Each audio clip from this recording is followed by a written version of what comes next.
संध्याकाळची उपासना सुरू करूया. राधा स्तव गुरुनाथा धरि दंडाधरि सियथाता हरिनामी गाऊनि गाथा तव चरणी नमो माता.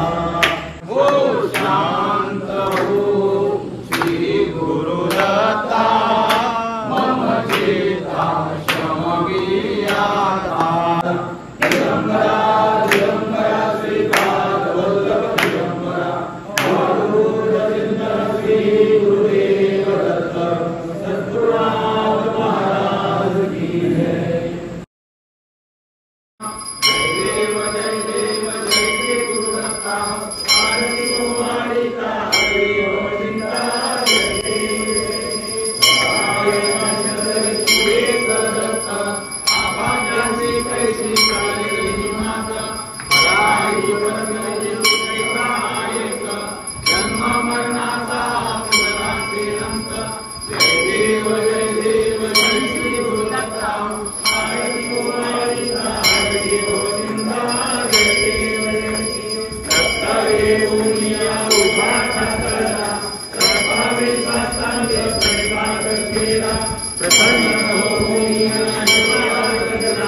आणि साक्षात भगवंताचं पदस्पर्श झालेली भूमी आहे.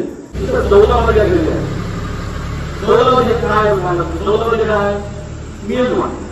गुरुजीचं मिळणं सत्य मिळणं आहे. मिळणं काय? त्याचा काय किती आले? इथे म्हणजे श्लोक आहे ते खोट पडतं. 250 श्लोक आले आहेत. आहेत ना? 280 श्लोक आले आहेत आपल्यामध्ये. पण 49 श्लोकाचा निर्मळ शब्द होईल. हे निर्मळ शब्द होईल. पण अजून सांगतो ह्याच्यामध्ये हे ज्यांना पाहायला आता आणि बघा की आपल्या भारतात रोज 15 लाख लोक 14 वाद्याचं पठण करतात. आणि 14 वाद्य आहे संकट आधी आहे. 14 अध्यायामध्ये संतोषी किलो झाले 10 वेळे झाले. 49 श्लोकामध्ये संतोषी मुलगा झाला संतोष, लागली संतोष, धन मिळालं संतोष, मुलगा झाला संतोष, मुलाला पोट घेण्याला मुला पोट घेण्याचा संतोष, सगळं संतोष 10 प्रकारचा संतोष आहे. तुम्हाला 10 प्रकारचे कार्य पुढे शकतो. म्हणून निर्मणी काय विचार करा तुम्ही. हे 14 अध्याय गुरुचरित्राचा 14 अध्याय निर्मणी का याच्यामध्ये एकच श्लोक आहे. त्यामुळे हे अध्याय निर्मणी ठरला. कोणी मी मला असं मत काढली आहे. मी भगवंताकडे बसतो. त्याच्या 7 बसून बसत नाही. मी त्याला भगवंताकडे जातो. भगवंता त्याला तू निर्मणी का म्हणतात? तू निर्मणी धक्का त्यात मला उत्तर सांग. मी भगवंताला जेव्हा मी कोणाला विचारणार नाही. तर मला सांगितलं की त्याच्यामध्ये फक्त 44 श्लोक वाचतो. ते निर्मणी 44 श्लोक काय जेव्हा सांगा.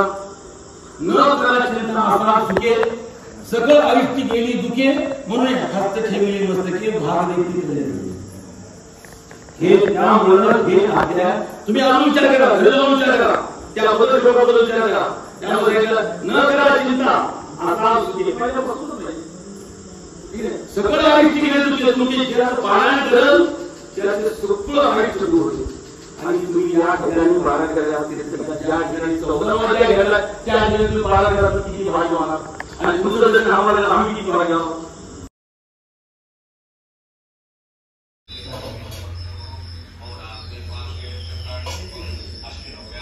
अवधूत चिंतन श्री गुरुदेव दत्त. आता वाजता सकाळचे 7 संध्यावेदी झाली आहे, जप झाला आहे.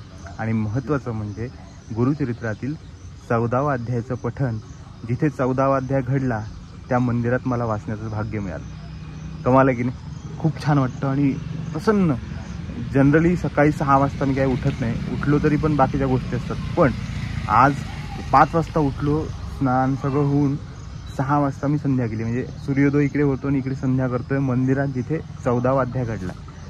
कमाल, काहीतरी पूर्वपुण्य आहे आणि महाराजांची कृपा आहे म्हणून हे सगळं शक्य आहे.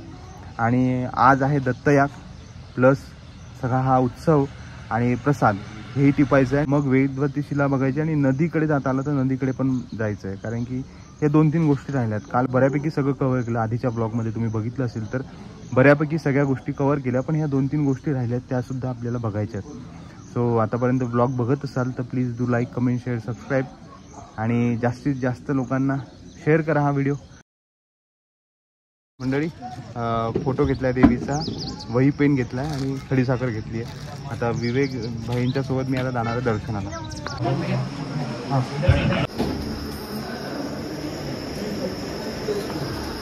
खूप सुंदर माझं दर्शन झालं आणि मला पटकन थोडासा चान्स मिळाला, त्यांची परमिशन घेऊन थोडंसं शूट केलं देवीचं. आणि आता महाकालीच्या दर्शनाला झालो. खूप छान सुंदर दर्शन झालं. सकाळच्या वेळेला खूप सुंदर पटकन दर्शन होतं. खरंच कृपा आहे काहीतरी आणि पुण्यवान. थँक्यू विवेक भाई, तुमच्यामुळे झालं दर्शन. मी आता तोरण लावायचं आहे तिकडे घेतलं. चला, मजा येते, असं सेवा करायला छान असतं, प्रसन्न वाटतं. वर तिकडे दत्तयाग सुरू झालं आहे, ते पण आपण बघूयात. तर पहिले तोरण लावतो.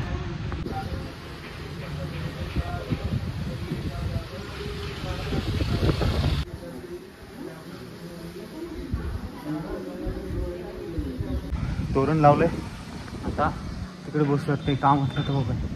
नमस्कार, गुरुदेव दत्त.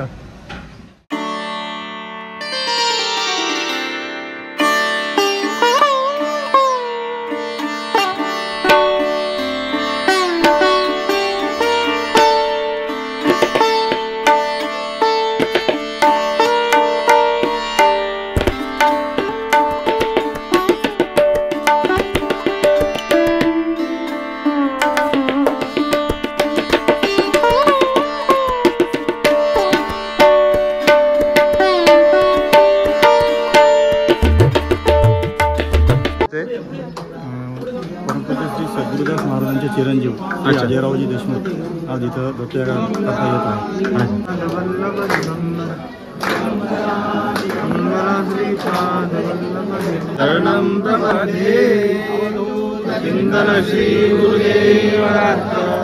मी वर जातोय कारण की जे दत्तयाग झालं ते आता आरती होईल, पूर्णावती होईल ना.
देव जय देव जय श्री गुरुदत्ता.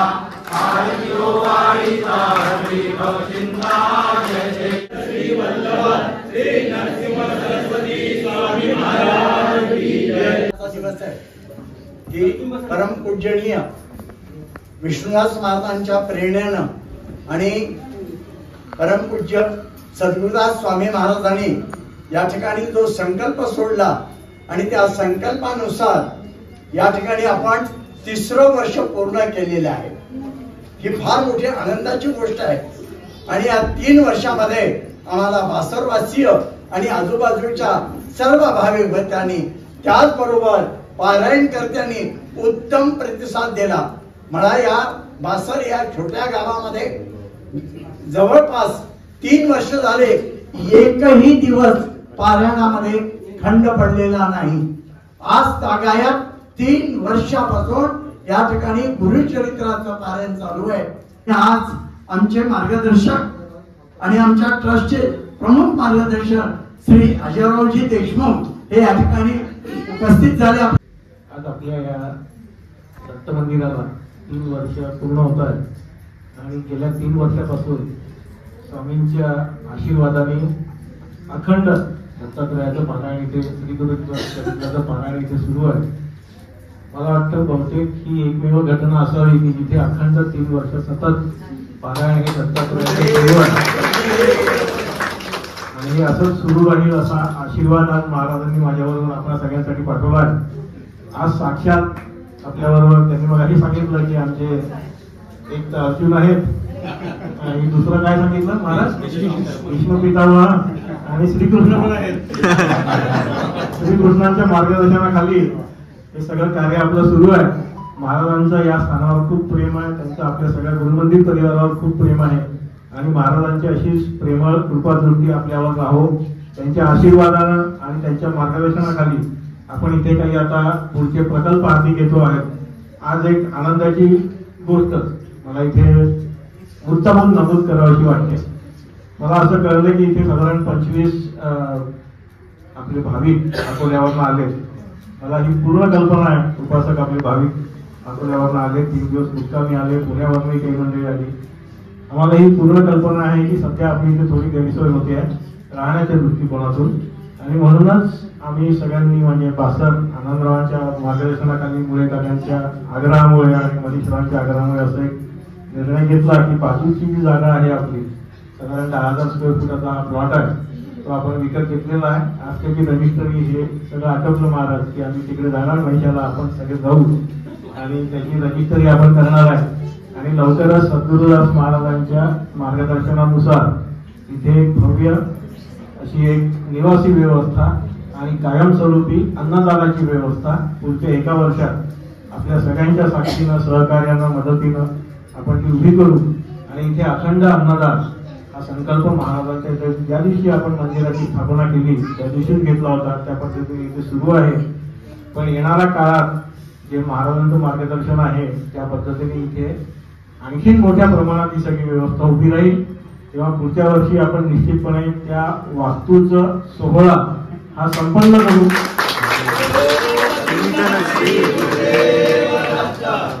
आणि तेव्हा सद्गुरुदास महाराजांनी प्रॉमिस केला, आपल्या सगळ्यांना वचन दिलं की मी स्वतः तिथे येईल, तुम्ही ती वास्तू लवकर लवकर उभी करा आणि त्या पद्धतीने आज आम्ही सगळे लोक इथे आलो आहे। पुण्यावर माझ्याबरोबर अनिरुद्ध उद्धव पण आले आहेत।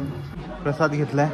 आता माझ्या 2 गोष्टी राहिल्या आहेत, गोदावरी नदी आणि वेदवती शिला जी अख्खी मोठी आहे आणि असं म्हणतात त्यात देवीचे दागिने आहेत म्हणून ती वाचते असं म्हणतात। कितपत खरं कितपत नाही माहीत नाही, पण ते त्याचं अप्रूप आहे मला आणि तिथे जायचं। हे 2 ठिकाण आता आपण कव्हर करूयात, चला। आता वाजतात 2:30 आणि गोदावरी नदीला आलो आहे आणि समोर एवढं बरं मोठं पात्र आहे गोदावरी नदीचं ते तुम्हाला दाखवतो। प्रसन्न आहे, सुंदर मूर्ती आहे, वाह।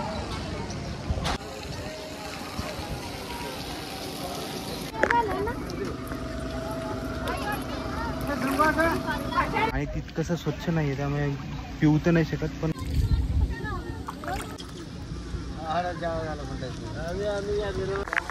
मंडळी गोदावरी नदीचं पात्र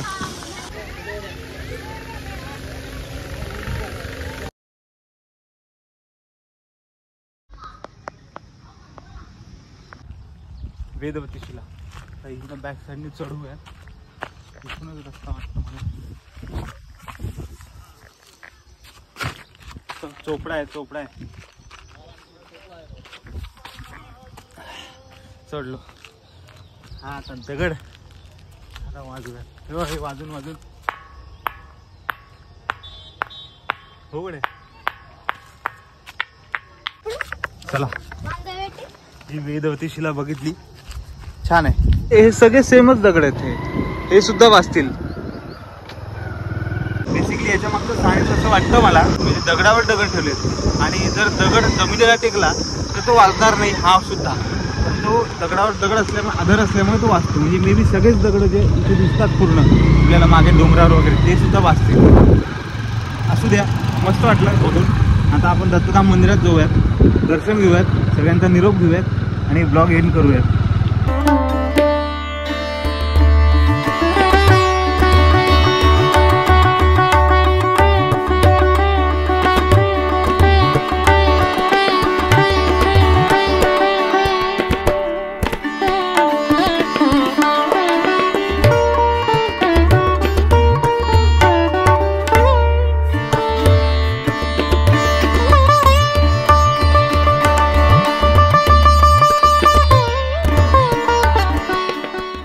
खूप छान वाटलं, दत्तयाग अनुभवायला मिळाला. हा सगळा उत्सव मी आयुष्यात पहिल्यांदा बघितला आणि माझी पूर्वपुण्याई आणि तुम्हा सगळ्या थोड्या मोठ्यांचे आशीर्वाद, आईवडिलांची पुण्याई आहे म्हणून मी इथे येऊ शकलो दुसऱ्यांदा. सो खूप छान वाटलं. अशीच श्री दत्तगुरूंचरणी प्रार्थना करतो की परत परत माझ्याकडनं थोडी थोडी का होईना सेवा करून घे आणि या क्षेत्री परत परत येता येऊ दे. अवधूत चिंतन श्री गुरुदेव दत्त.